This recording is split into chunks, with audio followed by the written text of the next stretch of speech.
Waalaikumsalam warahmatullahi wabarakatuh.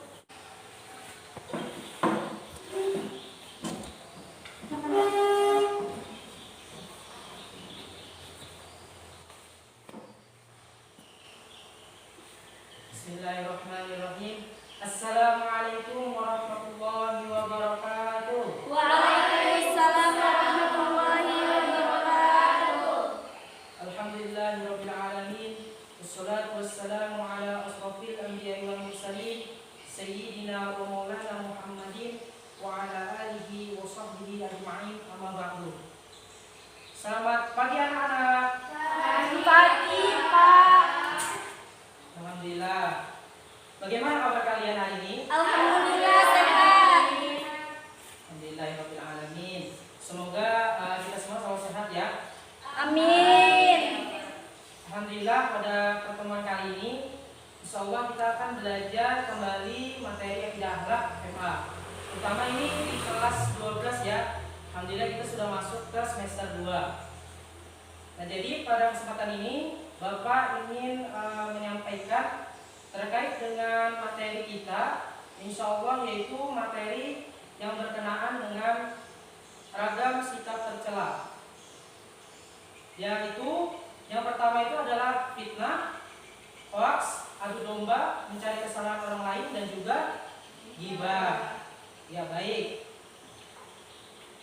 Sebelum Bapak melanjutkan kepada penyampaian materi, lebih baiknya kita sama-sama untuk berdoa ya. Di sini Bapak minta kepada ketua kelas, silakan, siapa namanya? Siapa namanya?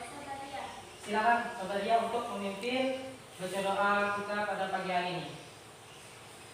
Sebelum kita mulai pelajaran hari ini, mari kita sama-sama membaca doa. Bismillahirrahmanirrahim.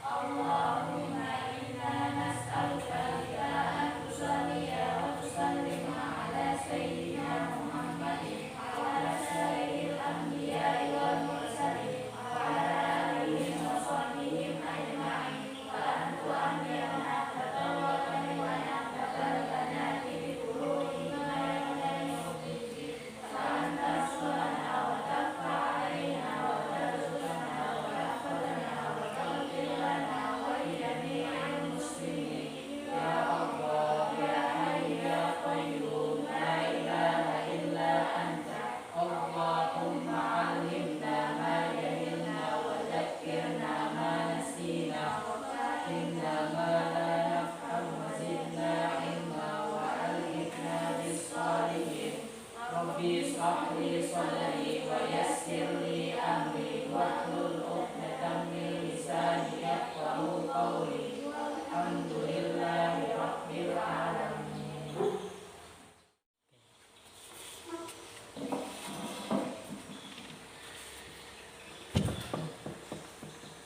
Baik anak-anak, pada hari ini Bapak ingin mengabsen terlebih dahulu ya, mengetahui kehadiran anak-anak sekalian.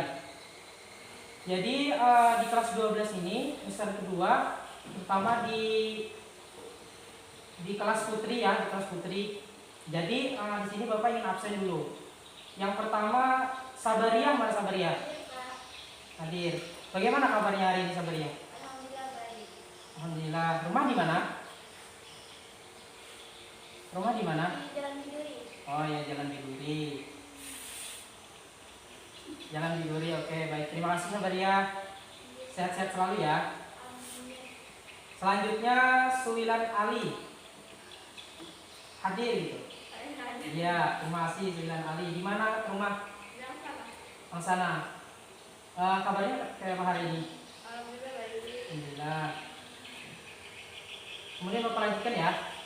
Yang ketiga adalah Indah Anissa. Hadir. Di mana rumah? Di Jalan Biduri. Jalan Biduri. Berarti bertetanggaan kah? Tahun apa tadi? Sabaria? Iya, bersama. Oh iya. Kabarnya kayak apa hari ini? Alhamdulillah baik. Alhamdulillah. Bapak lanjutkan ya. Hadir. Nia Laila. Hadir.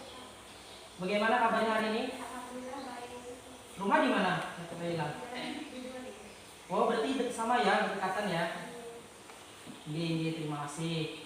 Bapak lanjutkan. Yang kelima, Siti Rosida. Alhamdulillah. Bagaimana kabarnya hari ini? Alhamdulillah. Rumah di mana rumah?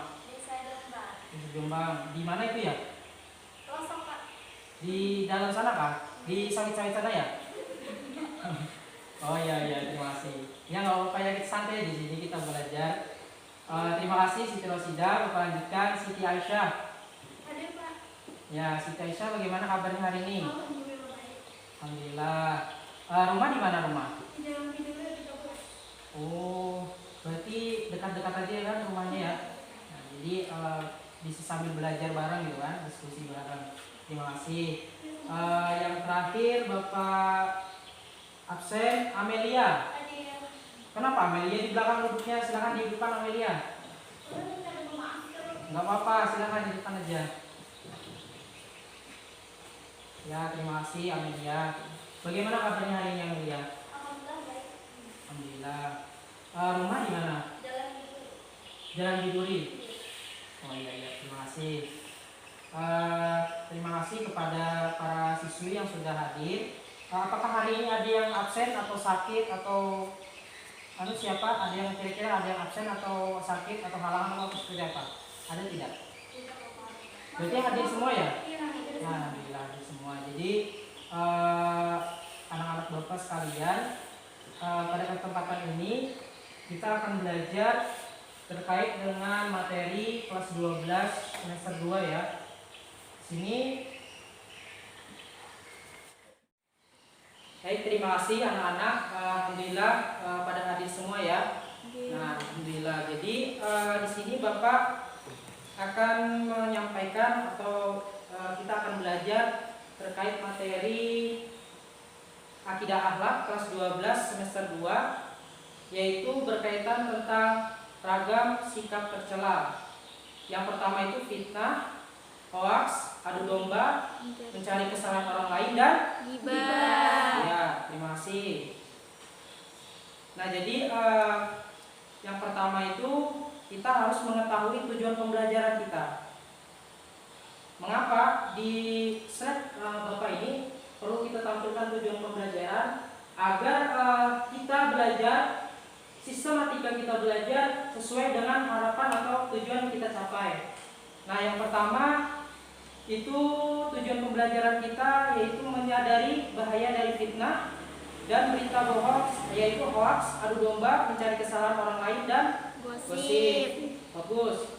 Yang kedua itu membentuk pendapat tentang bahaya fitnah dan berita bohong, hoaks, adu domba, mencari-cari kesalahan orang lain dan gosip. Kemudian selanjutnya yang ketiga itu membiasakan diri untuk menghindari fitnah dan berita bohong, adu domba, mencari-cari kesalahan orang lain dan gosip. Ya, semangat. Kemudian selanjutnya yang keempat adalah menganalisis peristiwa yang mencerminkan perilaku fitnah dan berita bohong, adu domba, mencari-cari kesalahan orang lain dan gosip. Kemudian yang kelima, mengkritik peristiwa yang mencerminkan perilaku fitnah dan berita bohong, adu domba, mencari-cari kesalahan orang lain dan gosip. Ya, bagus. Selanjutnya yang keenam, merumuskan konsep dan cara menghindari perilaku fitnah dan berita bohong, adu domba, mencari-cari kesalahan orang lain dan gosip. Yang terakhir, tujuan pembelajaran kita yaitu mengatasi permasalahan yang berhubungan dengan perilaku fitnah, berita bohong, adu domba, mencari-cari kesalahan orang lain dan gosip. Baik, terima kasih. Nah, ini adalah ada tujuh tujuan pembelajaran kita berkaitan dengan materi kita pada pagi hari ini. Jadi dari adanya tujuan pembelajaran kita ini diharapkan kepada para siswi semuanya mampu untuk menghindari perbuatan yaitu seperti ghibah, terus menyebarkan berita-berita hoaks, fitnah, dan juga mencari-cari kesalahan teman ataupun orang lain. Nah, jadi diharapkan dengan adanya tujuan pembelajaran ini, setiap siswi mampu untuk menerapkan dan mengamalkan dalam kehidupan sehari-hari tentang untuk meninggalkan perbuatan-perbuatan yang dapat menyebabkan ke dalam hal tercela atau perilaku tercela. Baik, Bapak lanjutkan.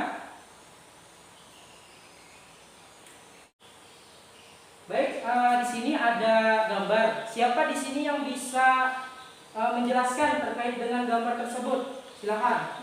Nih gambar ini. Silakan, ada yang bisa menjelaskan atau menggambarkan secara singkat saja. Tolong logistik ay.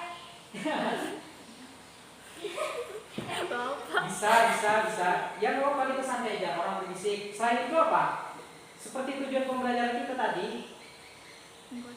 Gosip. Nah, menggosip. Ada lagi? Membicarakan tentang orang lain. Iya, Menghibah lagi. orang lain. Iya, menghibah orang lain. Terus apa lagi? Kira-kira yang lebih spesifiknya apa? Nah, iya, mencari kesalahan orang lain dengan cara memfitnah, membicarakan keburukan orang lain yang belum sesuai dengan kebenarannya. Nah, fakta yang baik. Terima kasih. Terima kasih para siswa sekalian sudah menjabarkan terkait gambar yang ada di layar tersebut. Kita lanjutkan. Nah, di sini ada pengertian fitnah. Yang pertama fitnah. Ada yang bisa membacakan untuk terkait dengan pengertian fitnah? Silakan siapa? Siapa? Silakan. Ya, siapa yang mau membacakan terkait dengan materi fitnah? Ya, siapa? Silakan untuk membacakan terkait dengan materi fitnah.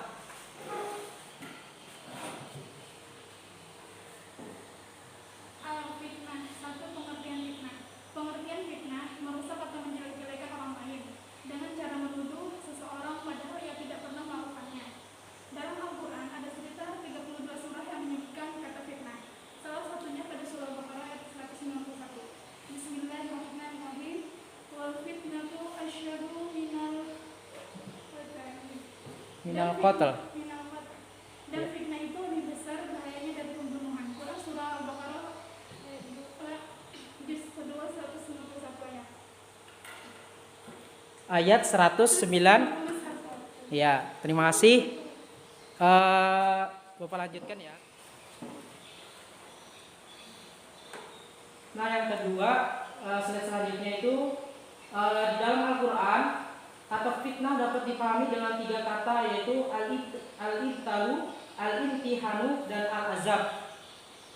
Yang pertama itu al-ibtila, yaitu apa? Cobaan.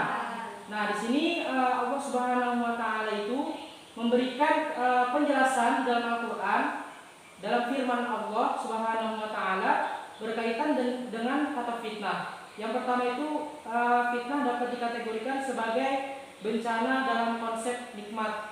Maksud bencana dalam konsep nikmat ini adalah dengan adanya nikmat Allah Subhanahu wa taala, ketika kita melakukan sebuah fitnah, maka kenikmatan itu berubah menjadi sebuah bencana. Artinya segala kebaikan yang Allah berikan, namun kita amalkannya tidak sesuai dengan Al-Quran, akan bertentangan dengan konsep nikmat tersebut, konsep kebahagiaan. Kemudian selanjutnya adalah bencana dalam konsep cobaan. Nah, di sini sudah jelas bahwasanya kata fitnah itu di dalam Al-Quran dijelaskan bahwa fitnah itu merupakan cobaan. Jadi cobaan di sini adalah seseorang yang beriman, orang yang beriman, baik itu muslim dan muslimah. Jadi ketika dihadapkan oleh sesuatu permasalahan, cobaan seperti fitnah, maka di situ Allah Subhanahu wa taala mengetahui bagaimana keimanan atau tingkat ketakwaan dia kepada Allah Subhanahu wa taala. Nah, bagaimana sudah bisa dipahami terkait dengan materi yang pertama, fitnah, yaitu cobaan. Baik, Bapak lanjutkan. Yang kedua adalah al-imtihan, yaitu ujian. Di sini Ibnu Abbas menjelaskan bahwa ujian itu dimaksud untuk mensucikan hati dengan ketakwaan agar terhindar dari maksiat.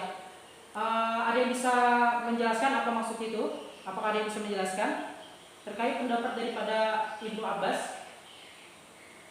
Ada yang bisa menafsirkan? Kalau tidak ada, Bapak jelaskan.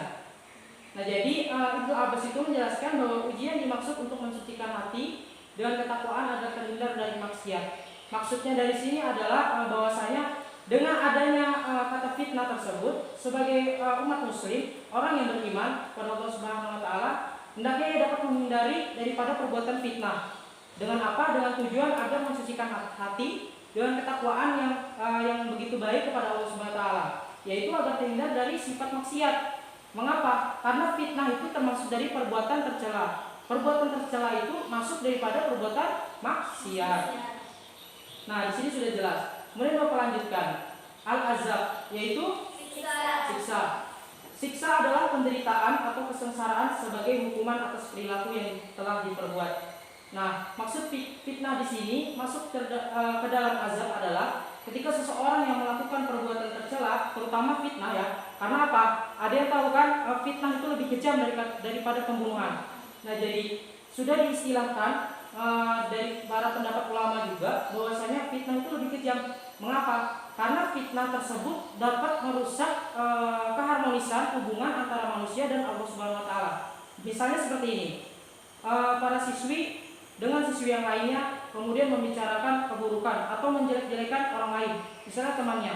Mohon maaf ini, misalnya temannya ada yang menyontek saat ujian.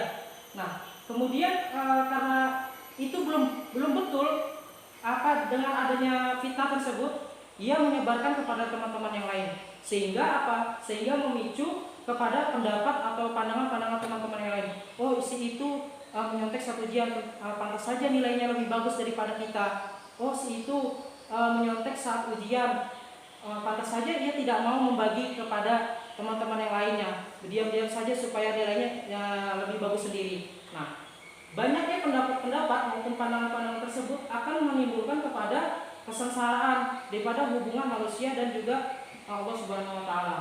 Baik, Bapak lanjutkan. Nah, di sini ada fitnah dalam Islam. Seperti yang Bapak jelaskan tadi kan, di dalam Al-Qur'an itu sudah jelas seperti yang kawan-kawan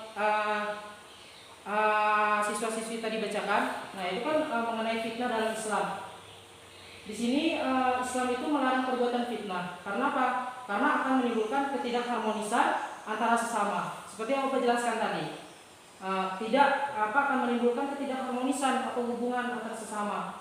Nah, di sini ada dampaknya. Silakan kepada Amelia untuk membacakan dampak daripada fitnah. Silakan. Berikut dampaknya fitnah: merusak hubungan dengan orang lain, merusak karakter dan nama baik individu lain, menimbulkan ketidakamanan dan saling bermusuhan. Cara menyikapinya, Ya, silakan. sabar menghadapi fitnah yang ditimpakan dan berdoa agar selamat dari buruknya dampak fitnah. Memohon ampunan dan bertaubat kepada Allah, menjaga persatuan dan kesatuan umat. Baik, terima kasih kepada Anda Amelia sudah membacakan terkait dengan fitnah dalam Islam, berikut dampaknya serta cara menyikapinya. Betul yang dikatakan oleh Amelia tadi, bahwasanya dampak dari fitnah itu akan merusak hubungan dengan orang lain, merusak karakter dan nama baik individu lain, kemudian juga menimbulkan ketidakamanan dan saling bermusuhan. Kemudian di sini juga tadi seperti yang dijelaskan oleh teman-teman atau yang Ananda Amelia tadi, bahwasanya cara menyikapinya yaitu yang pertama sabar menghadapi fitnah. Jadi di sini kita sebagai umat muslim ketika dihadapkan atau difitnah oleh orang lain, maka sikap kita adalah sabar terlebih dahulu. Mengapa? Jika kita bertindak seperti anarkis, kita difitnah oleh orang lain, kemudian kita malah makin menjadi-jadi, maka kita seperti orang-orang yang berfitnah tersebut. Jadi antara itu tuh sikap dan juga karakter kita sama dengan orang yang memfitnah kita. Nah, dari situ kemudian memohon ampunan dan bertaubat kepada Allah Subhanahu wa taala. Yang selanjutnya menjaga persatuan dan kesatuan umat. Baik, Bapak lanjutkan. Baik, yang selanjutnya adalah apa? Hoax. Nah, di sini yang pertama itu pengertian hoax. Bapak minta kepada Suwilan Ali untuk membacakan pengertian hoax. Silakan. Hoax. 1. Pengertian hoax. Hoax adalah berita bohong. Ya, terus Orang yang menyebarkan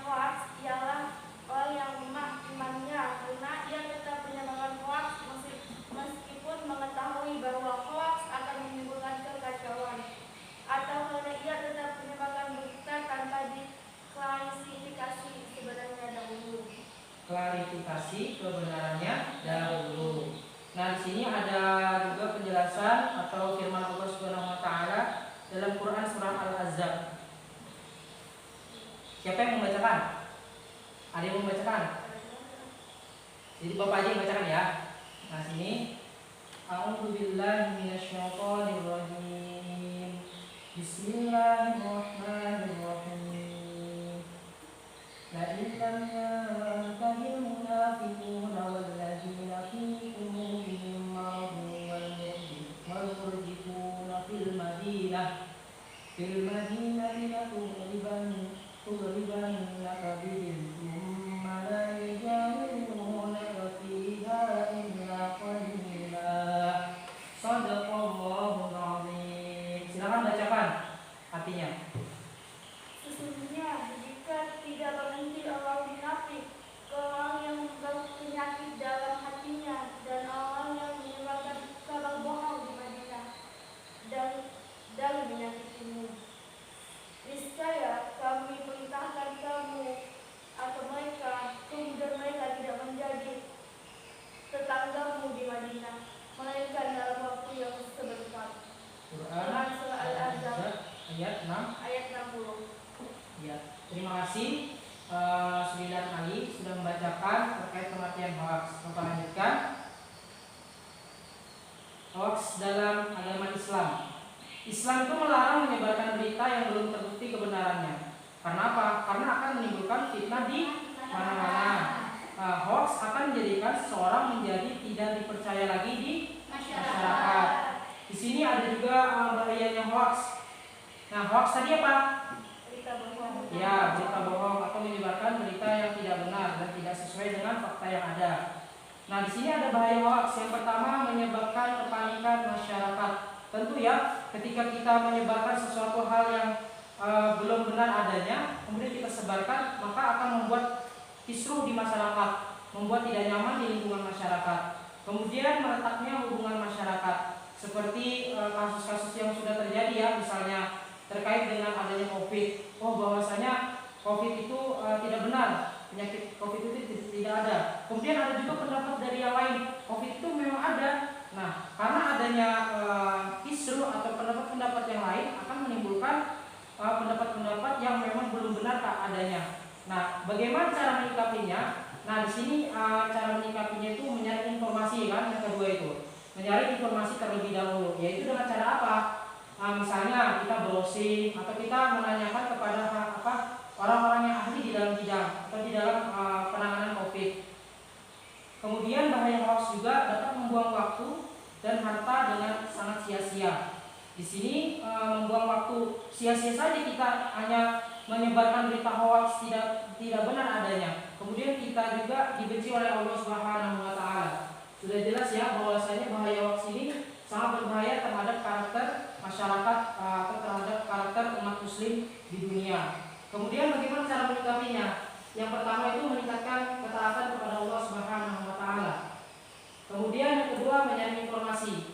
Yang ketiga menyibukkan dengan hal positif. Di sini ada yang tahu menyibukkan dengan hal positif ini seperti apa? Cara kita menghindari daripada perbuatan fitnah. Ada yang bisa memberikan contoh hal positif apa yang kita lakukan? Misalnya membaca Al-Quran. Kemudian apa lagi? Belajar. Kemudian Membaca buku.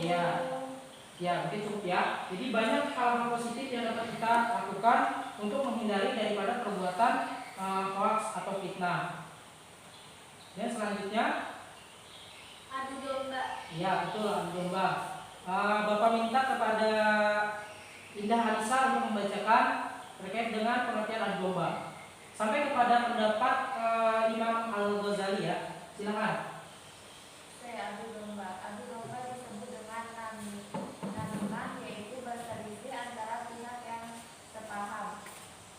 Menurut Imam Al-Ghazali, adu domba adalah mengungkapkan sesuatu yang tidak suka untuk diungkap, baik oleh orang yang mengungkapkan, orang yang diungkap, ataupun orang yang mendengar ungkapan tersebut, baik yang berupa perkataan maupun perbuatan, baik berupa aib ataupun pujian. Ya, silakan dibaca lagi bawahnya. Adu domba sangat dilarang dalam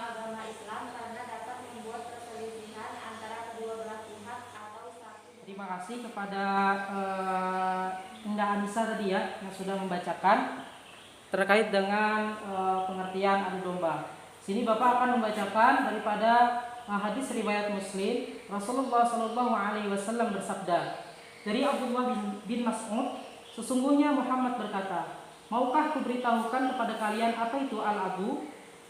Itulah namimah yang disebut dengan namimah tadi.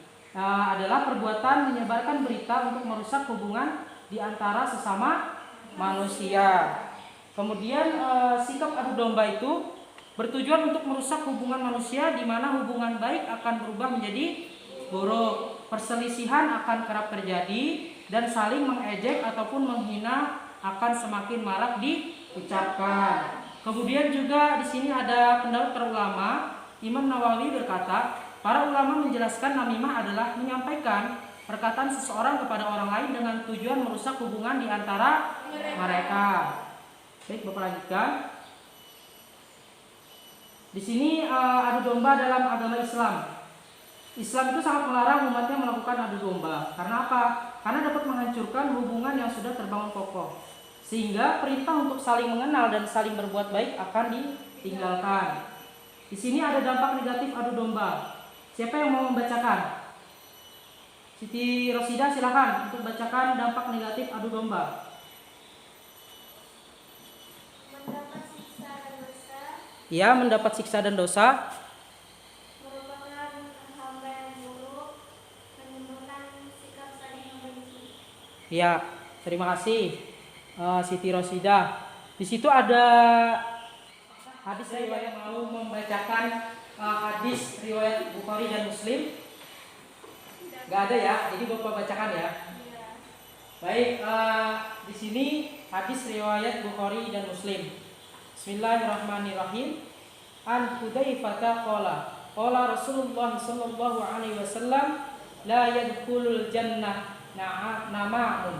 Nah, di sini tidak akan bisa masuk surga orang yang suka melakukan adu domba. Apa yang disebut dengan apa tadi? Namimah. Kemudian juga ada hadis riwayat Bukhari yang menyatakan bahwa adu domba merupakan hamba yang buruk. Di sini hadisnya seseorang muslim yang baik adalah seseorang yang kaum muslimin selamat daripada lisan dan tangannya. Mengapa hal tersebut dikatakan di dalam hadis riwayat Bukhari tersebut bahwasanya kaum muslimin yang selamat itu dari lisan dan tangannya? Karena seperti yang kita ketahui ya bahwasanya perkataan kita ini dapat menyinggung perasaan orang lain dengan adanya adu domba tersebut. Maka lebih apa ya? Ada yang tahu kan bahwasanya lisan ini lebih tajam daripada pedang. Mengapa? Karena dengan kita melakukan perbuatan adu domba atau fitnah maupun hoax dan kita sampaikan kepada orang-orang, maka tersebut adalah perbuatan tercela seperti materi yang kita pelajari. Jadi antara fitnah, hoax, adu domba itu adalah perbuatan atau ragam sikap tercela yang sangat berkaitan, sama-sama berdampak buruk terhadap sesama. Selanjutnya apa? Baik, mencari-cari kesalahan orang lain. Dalam bahasa Arab, mencari-cari kesalahan orang lain disebut dengan tajassus, yang berarti mencari berita dan menyelidikinya. Secara istilah apa? Tajassus berarti mencari-cari kesalahan orang lain dengan cara menyelidiki dan mematainya. Allah Subhanahu wa taala berfirman di dalam Quran surah Al-Hujurat ayat 12. Siapa yang membacakan? Siapa yang membacakan? Oh, Bapak aja ya. Baik, Bapak bacakan.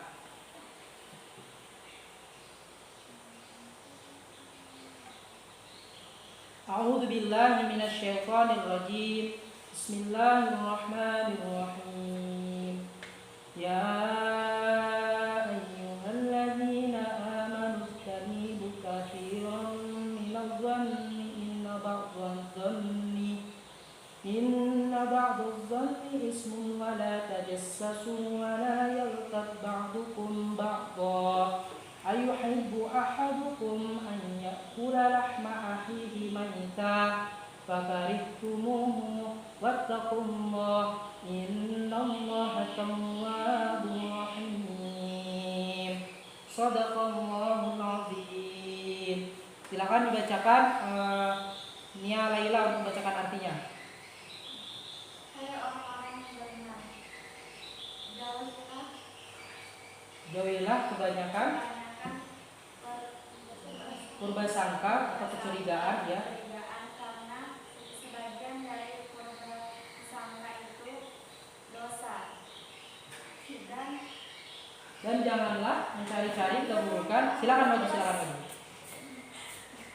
Dan janganlah mencari-cari keburukan orang, dan janganlah Gunjingkan mengunjingkan satu sama lain. Adakah seorang di antara kamu yang suka memakan daging saudaranya yang sudah mati? Maka tentulah kamu merasa jijik kepadanya, ya. Dan bertakwalah pada Allah. Sesungguhnya Allah Maha Penerima Taubat lagi Maha Penyayang. Quran surah 12. Ya, terima kasih Nia Laila sudah membacakan arti dari Quran surah Al-Hujurat ayat 12. Bapak jelaskan sedikit bahwasanya di sini Allah Subhanahu wa taala itu memerintahkan kita kepada orang-orang yang beriman untuk apa? Untuk menjauhi daripada prasangka-prasangka. Karena sebagian prasangka itu merupakan perbuatan dosa. Kemudian juga di sini Allah juga memerintahkan janganlah kalian mencari-cari keburukan orang dan janganlah menggunjing satu dengan yang lainnya. Nah, di sini juga diibaratkan bahwasanya ketika seseorang yang melakukan atau mencari-cari kesalahan orang lain seperti yang suka memakan daging saudaranya yang sudah mati. Jadi istilahnya itu ketika seseorang yang mencari-cari kesalahan orang lain bagaikan ia itu memakan daging saudaranya sendiri yang sudah mati. Nah, di sini kan tentu merasa jijik ya ketika ditafsirkan atau diibaratkan kepada memakan daging saudaranya yang sudah mati.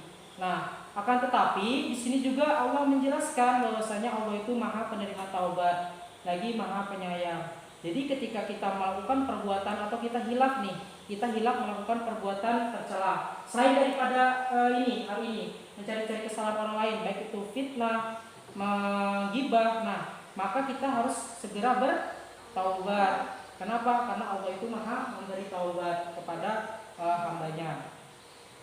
Kita lanjutkan. Di sini mencari-cari kesalahan orang lain dalam Islam itu yang pertama ada dampak negatif dari tajassus untuk pelakunya dalam agama Islam.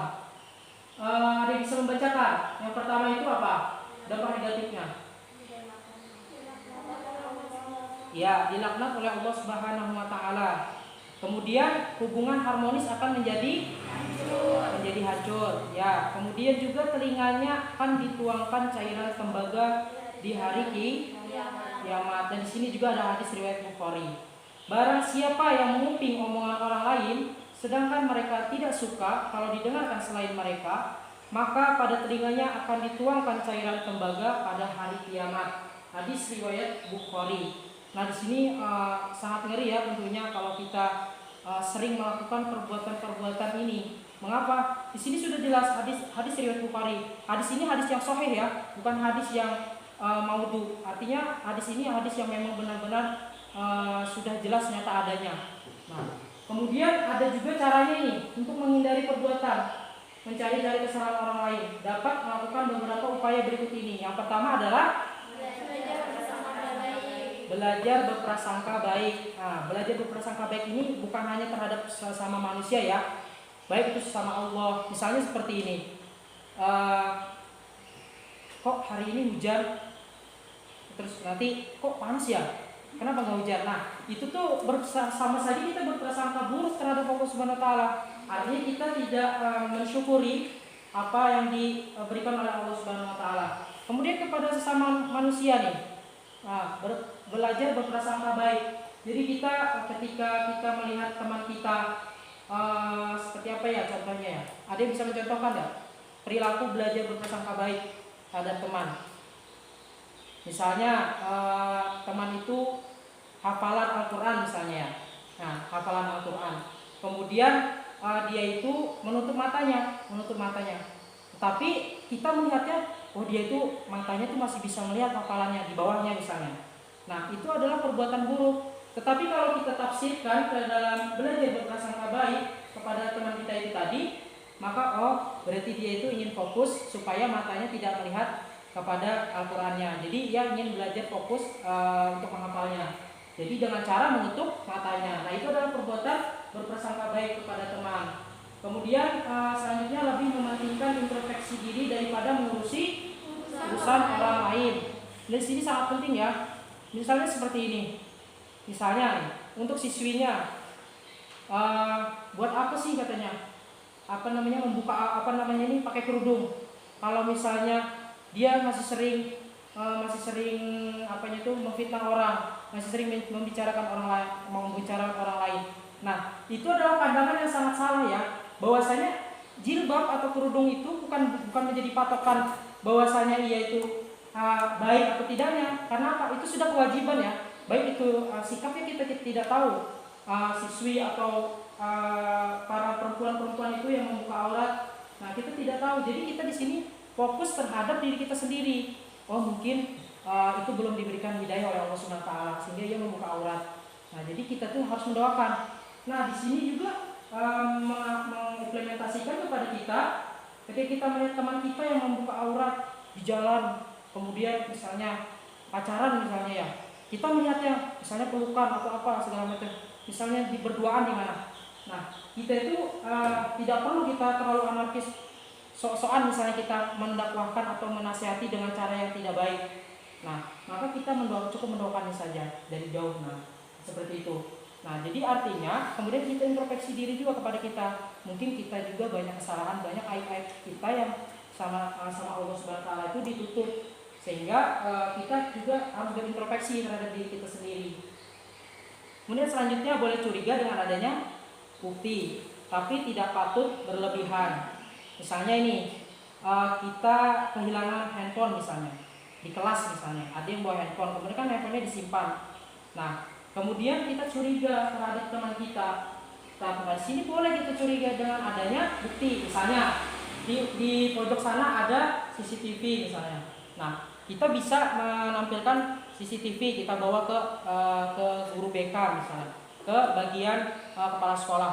Pak, HP saya hilang, bisakah kita lihat CCTV-nya yang ada di situ, Pak? Supaya apa? Supaya memastikan tidak ada prasangka buruk terhadap teman kita. Jadi tindakan kepala sekolah seperti apa? Kepala madrasah seperti apa? Dilihatkannya rekaman CCTV tersebut. Nah, supaya apa? Supaya kita itu tidak sembarangan berprasangka buruk terhadap orang lain. Harus sesuai dengan adanya bukti atau fakta yang ada di ruangan kelas ini misalnya, seperti itu. Coba lanjutkan. Di sini ada materi apa? Gosip. Atau ghibah. Ya, ada yang bisa membacakan terkait dengan pengertian gosip? Silakan.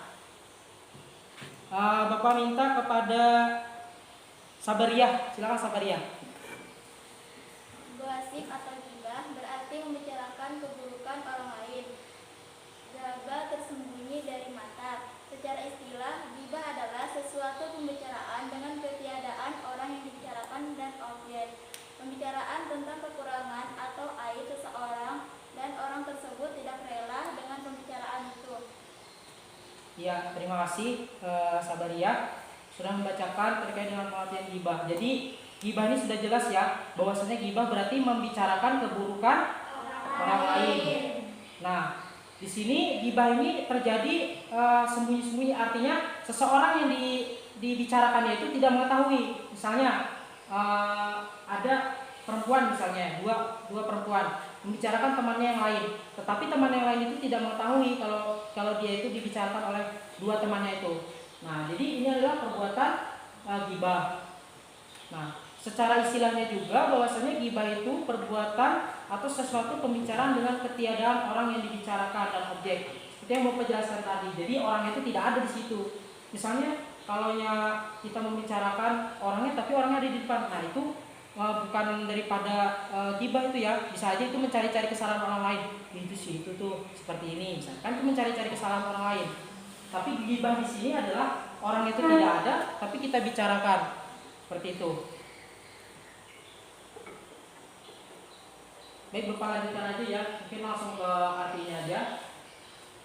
Dari Abu Barzah Al-Aslami, ia berkata, Rasulullah Shallallahu Alaihi Wasallam bersabda, wahai orang-orang yang beriman, dengan lisannya, namun keimanannya belum masuk ke dalam hatinya, janganlah kalian mengumpat seorang muslim dan jangan pula mencari-cari kesalahannya. Sebab apa? Sebab siapa saja yang mencari-cari kesalahan mereka, maka Allah akan mencari-cari kesalahannya juga. Maka siapa saja yang Allah telah mencari-cari kesalahannya, Allah tetap akan menampakkan kesalahannya meskipun ia ada di dalam rumahnya. Ya, konsepnya seperti ini. Segala keburukan itu pasti bakal terbongkar ya, walaupun orang itu di mana gitu. Dengan apa? Dengan adanya pembicaraan-pembicaraannya. Kemudian dihadapkan dengan beberapa fakta. Misalnya seperti ini. Ini mohon maaf ya.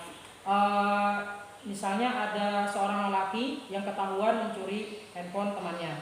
Nah, tetapi temannya yang mencuri itu tidak kemana-mana, di rumah aja misalnya. Kemudian yang merasa kehilangan handphone tadi membicarakan, saya nih berpikir si itu yang mengambil, makanya dia nggak keluar misalnya, makanya dia di rumah aja. Nah, tapi kata temannya, kita tidak bisa membuktikan kebenaran itu kalau kita tidak ada faktanya. Misalnya terus kata yang kehilangan tadi, ada kok faktanya, buktinya tadi aku sama teman-temanku misalnya, saya dengan teman-teman saya tadi melihat dia mengambil HP saya waktu saya berwudu misalnya. Kalau seperti itu, mari kita bawa misalnya 2 orang saksi atau 3 orang saksi. Untuk apa? Untuk mengetahui temannya itu benar atau tidak. Supaya apa? Supaya menghindari daripada mencari-cari kesalahan orang lain. Jadi nanti kalau dia sendiri dengan adanya emosi yang sangat tinggi, maka akan memicu daripada perbuatan yang tercela juga. Nah, disitulah adanya musyawarah antar sesama. Jadi kita tidak bisa memutuskan segala sesuatu itu sepihak. Jadi kita memerlukan 1 atau 2 orang saksi untuk mengetahui benar atau tidaknya apa yang terjadi di lapangan, seperti itu. Di sini Bapak bacakan gosip dalam Islam. Di samping menghancurkan keharmonisan atau hubungan, perilaku gosip akan memberikan beberapa dampak negatif lainnya. Yang pertama yaitu mendapat dosa yang lebih berat daripada zina. Seperti yang Bapak jelaskan tadi ya. Nah kan pacaran kita melihat apa-apa gitu. Tetapi di gosip ini lebih besar dosanya. Kenapa? Kan orangnya tidak terlihat, orang yang kita bicarakannya tidak ada di tempat. Nah seperti itu. Kemudian dengan melakukan gosip, seseorang telah berbuat zalim kepada orang lain. Orang-orang yang melakukan gosip tidak akan dimaafkan sebelum mereka meminta maaf kepada orang yang dibicarakan. Nah, di sini ada juga adabnya minta maaf atau adab kita mengetahui benar atau tidaknya. Tidak mungkin kan, kamu, abang curi HP-ku, ditarik-tarik bajunya. Nah, tidak mungkin. Ya, jadi ada adab-adabnya. Kita tanyakan, kamu tadi lihat HP-ku nggak di tempat wudhu, misalnya. Oh, aku lihat, tadi aku simpankan, takutnya diambil sama orang. Nah, jadi kan itu kita berpikirnya buruk, tapi kawan kita yang kita gibah, kita gosipkan mengambil HP kita, ternyata malah membantu kita supaya apa? Supaya tidak kehilangan HP-nya. Nah, jadi disitulah kita perlunya musyawarah atau saksi-saksi yang ada. Kemudian dapat merendahkan derajat manusia. Sudah jelas ya. Kemudian di sini ada batas-batas gibah atau gosip yang membicarakan sesuatu yang terdapat pada orang lain yang tidak akan menyukai pembicaraan tentangnya. Pembicaraan itu misalnya seperti ini. Yang pertama, pembicaraan yang berkenaan dengan kekurangan tubuhnya. Misalnya menyebutkan bahwa orang itu kelihatannya rabun. Nah, misalnya ya. Nah, itu. Tapi itu secara ibarat itu dikasih solusi. Wah, bagaimana kalau kamu beli kacamata aja? Nah, jangan disinggung. Kamu nggak bisa melihat, matanya nggak jelas. Nah, jangan seperti itu. Kemudian kepalanya juling, matanya juling. Kemudian kepalanya botak atau sifat-sifat lain yang sekiranya tidak disukai dan untuk dibicarakan. Nah, jadi bagaimana cara kita tuh supaya orang itu tidak tersinggung dengan pembicaraan kita? Ya, kita bisa baik-baik lah, misalnya seperti ini. Mohon maaf, misalnya baju kamu sudah kekecilan misalnya. Mungkin bisa diganti supaya tidak terlihat ketat bagi kaum kaum laki-lakinya gitu.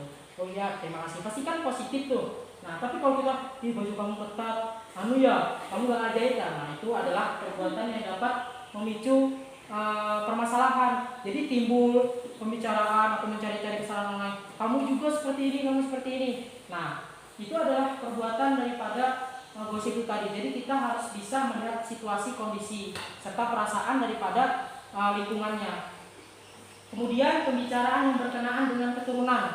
Misalnya menyebutkan ayahnya bahwa ayahnya itu seorang yang fasik, seorang yang struktur sosialnya rendah, atau sebutan-sebutan lainnya yang tidak disukai jika dibicarakan. Nah, ini contohnya misalnya seperti ini ya. Kamu orang miskin tidak sepadan dengan aku, dengan kami yang ibaratnya levelnya tinggi daripada kamu. Nah, itu perlu hati-hati ya. Karena apa? Seperti yang Bapak jelaskan tadi, bahwasanya lisan itu lebih tajam daripada pedang gitu. Jadi mulut kita ini, lidah kita ini lebih tajam daripada pedang. Jadi kita harus menjaga perasaan teman kita. Kemudian yang ketiga, pembicaraan yang berkenaan dengan akhlak. Misalnya menyebutkan orang itu kikir, congkak, sombong, atau sifat lain yang tidak disukai jika dibicarakan. Misalnya seperti ini, ada teman kita nih pintar namanya. Saya teman-temannya pintar. Kemudian yang orang, kamu ini sombong banget, nggak mau ngasih jawaban apa itu soalnya kepadaku misalnya seperti itu. Jadi kemudian teman tadi itu mohon maaf, kenapa? Karena dengan menyontek itu sama aja kita melaksanakan perbuatan tercela itu. Nah, jadi bagaimana sikap kita untuk menolaknya?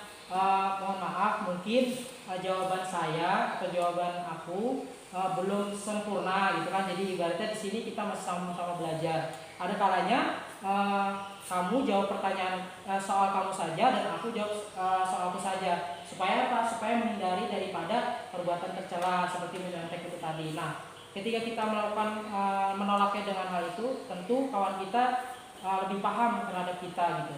Tapi kalau misalnya bertentangan, malah misalnya, alah kamu kikir, sombong, congkak. Nah, hal itu juga tidak perlu kita balas dengan sikap-sikap yang lain. Nah, kalau kita membalasnya, tentu kita sama juga sikapnya seperti dia. Jadi seperti itu. Selanjutnya adalah yang poin D, pembicaraan yang berkenaan dengan masalah agama. Misalnya menyebutkan bahwa orang itu pencuri, pendusta, peminum alkohol, atau sebutan-sebutan lain yang disukai dibicarakan. Kemudian yang pembicaraan yang berkenaan dengan urusan dunia. Misalnya menyebutkan bahwa orang itu berbudi pekerti rendah, menganggap remeh orang lain, tidak pernah menganggap hak orang lain pada dirinya, dan sebutan-sebutan lain yang tidak disukai jika dibicarakan. Nah, sampai sini apakah ada yang perlu dipertanyakan, isu-isu sekalian? Silakan jika ada hal-hal yang memang belum jelas atau belum dipahami terkait penjelasan Bapak, silakan. Terkait orang yang fasik itu apa, Pak? Fasik yang mana tadi ya contohnya? Yang B, pembicaraan yang berkenaan dengan keturunan. Misalnya menyebutkan ayahnya bahwa seorang yang fasik. Jadi misalnya seperti ini ya. Kita contohnya supaya mudah dipahami, misalnya seperti ini. Ayah kita itu misalnya tidak serajin kita misalnya. Misalnya dalam hal apa ini? Dalam hal ibadah dulu ya misalnya. Selain daripada keturunan. Nah, jadi ketika kita dihadapi itu dibicarakan ayah si itu tuh tidak seperti ayah kita ya. Ayah kita bekerjanya enak misalnya, jadi bos, jadi apa. Nah, tapi sedangkan dia jadi petani misalnya, ya, lebih sakit pada kita lah.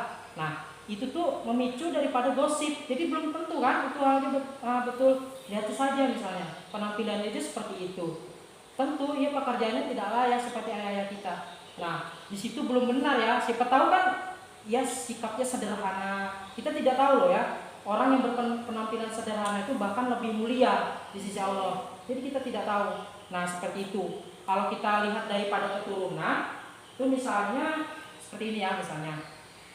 Tahu kan yang viral di TikTok itu, yang keluarga apa itu? Memiliki sindrom apa itu? Ya kan? Sekeluargaan yang berkelainan fisik itu ya, muka, wajah. Nah, itu tuh tapi dia berperilaku pede-pede aja kan. Nah, jadi dia tidak memperdulikan gosip-gosip atau cemoohan-cemoohan dari orang lain. Nah, di sini termasuk pembicaraan yang berkenaan dengan keturunan. Nah, misalnya seperti ini, tindakan kita supaya orang itu tidak tersinggung. Misalnya Pak, atau misalnya Dek, Kak misalnya. Nah, bagaimana kalau penyakit kakak ini kita bawa ke dokter ini, spesialis ini. Nah, kemudian misalnya responnya seperti ini, mohon maaf, saya tidak memiliki biaya yang cukup untuk mengobati penyakit saya ini. Kemudian dengan hati yang kedermawanannya itu mau membantu, tidak apa-apa Pak, semuanya akan saya tanggung. Nah, di situ sikap atau bukan penolakan ya, sikap kepedulian kita terhadap orang yang memiliki kelainan tersebut. Jadi apa? Jadi bisa batas-batas gosip itu kita lihat dulu bagaimana latar belakangnya. Kemudian jangan kita langsung menjudge orang itu buruk, orang itu lemah, orang itu rendah seperti apa. Jadi kita lihat dulu bagaimana sikapnya. Ketika kita berbicara memberikan kepedulian kita, bagaimana tindakannya. Kalau misalnya kita memberikan saran, bagaimana kalau berobat di sini Pak? Oh kamu ini menghina saya ya? Secara halus kamu menghina saya ya? Nah kalau hal itu terjadi, lebih baik kita tidak usah dilanjutkan. Jadi berarti kita meminta maaf saja. Soalnya apa? Kalau kita lanjutkan lagi, makin besar nanti masalahnya. Ya, jadi seperti itu. Jadi karakter orang itu beda-beda ya. Setiap orang yang satu dengan yang lainnya itu tersebut. Bagaimana Sitrosida kalau bisa dipahami? Ada lagi yang mau bertanya? Silakan. Di sini kita bebas saja ya, santai aja. Silakan jika ada yang bertanya sebelum Bapak menyimpulkan nih terkait dengan materi kita pada pagi hari ini. Karena waktu kita tinggal berapa menit lagi ya kira-kira? Tinggal 15 menit lagi ya. Nah, jadi sisanya itu nanti kita bisa lakukan diskusi atau apa gitu ya, bertanya jawab yang lain. Silakan, ada yang bertanya? Nggak ada. Jadi bisa dipahami aja ya terkait penjelasan kita. Jadi bagaimana? Ada yang ditanyakan? Nggak ada. Nah, jadi di sini untuk menghindari perilaku gosip, Imam Al-Ghazali itu membagi dua cara, yaitu secara garis besar dan secara terperinci. Nah, di sini secara garis besarnya itu kita harus menanamkan keyakinan bahwa gosip yang dilakukan akan menghadapi murka Allah Subhanahu wa taala. Gosip akan menghapus segala kebaikannya di akhirat. Jadi gini, walaupun ia ibadahnya rajin, kemudian sedekahnya rutin misalnya, kemudian berbuat baik dengan menolong orang, tetapi ia menggibah, nah sama aja, ia akan seperti yang tadi dikatakan, memakan bangkai saudaranya sendiri yang sudah mati. Nah seperti itu. Nah di sini secara terperinci adalah dengan memperhatikan sesuatu yang mendorong seseorang melakukan gosip. Beberapa cara terperinci ini adalah terapi perkataan yang baik. Contohnya mengatakan, aku bukan orang yang suka membicarakan orang lain. Misalnya seperti ini. Misalnya ya, Siti Rosidah misalnya dengan Amelia, ya diberikan pertanyaan-pertanyaan oleh temannya, tetapi pertanyaan tersebut mengarah kepada gibah. Si Anu tuh gak turun sekolah, kemana tadi tuh sama temennya yang lain, gak tahu juga misalnya. Nah jadi di situ menimbulkan beberapa pendapat atau pandangan-pandangan. Nah bagaimana penolakannya? Maka Siti Rosidah dan Amelia itu bilang seperti ini, mohon maaf, aku bukan orang yang suka membicarakan orang lain. Mungkin aku lebih buruk daripada orang lain itu. Jadi di sini aku tidak ingin orang lain itu tersinggung walaupun orang itu tidak ada di dekat kita. Nah seperti itu. Itu penolakannya ya. Kalau kita bilang, mohon maaf, aku lebih suci, aku lebih alim, aku tidak suka, nah itu tentu akan menimbulkan, oh kamu so alim nih, nah seperti itu. Nah jadi itu kita harus perlu memperhatikan juga. Nah Allah tidak suka dengan orang-orang yang berbuat seperti itu, dengan berada di lingkungan yang bersih dari gosip. Jadi Allah Subhanahu Wa Taala itu tidak menyukai orang-orang yang suka menyebar fitnah, menyebar keburukan, mencari-cari kesalahan orang lain, menggibah. Nah dengan cara itu sama saja Allah itu tidak akan memberikan keberkahan di lingkungan tersebut. Jadi seperti itu ya. Misalnya kan ada kita misalnya seperti ini, orang yang zina di kampung tersebut, misalnya nih, orang yang zina di kampung tersebut tidak diketahui, maka dosanya itu akan ditanggung oleh orang sekampungan itu. Nah jadi seperti itu dosanya. Misalnya nih, kita tidak mengetahui adanya zina ya, mohon maaf ya, misalnya zina apa gitu ya di lingkungan kita. Nah, tapi kita tidak mengetahuinya, maka dosanya itu tentu akan berimbas kepada kita. Ya tadi Allah menurunkan azab, azabnya berupa apa? Berupa bencana alam seperti banjir, kemudian angin besar, kemudian juga berbagai macam bencana alam. Nah, hal tersebut tuh kita berpikirnya seperti ini. Oh, mungkin ini sudah memang cuacanya buruk. Nah, kita berhusnuzonnya seperti itu. Tapi kalau kita kaitkan, kita sudah tahu lingkungan kita itu dihadapi oleh beberapa macam kenakalan remaja misalnya. Kenakalan daripada anak-anak dewasa yang masih ibadah itu masih proses daripada penyempurnaan akhlak. Nah, seperti itu. Jadi kita teliti sebagai seseorang yang berintelektual, sebagai seorang muslim yang beriman kepada Allah Subhanahu wa taala, hendaknya kita dapat menjaga hal itu di lingkungan kita. Mengapa? Karena ketika kita melakukan perbuatan itu sama saja kita membuat orang tua kita itu terjerumus ke dalam dosanya. Buat apa? Buat apa misalnya kita sekolah tinggi-tinggi tetapi kita membicarakan orang lain? Buat apa kita sekolah jauh-jauh tetapi kita pacaran misalnya? Buat apa kita sekolah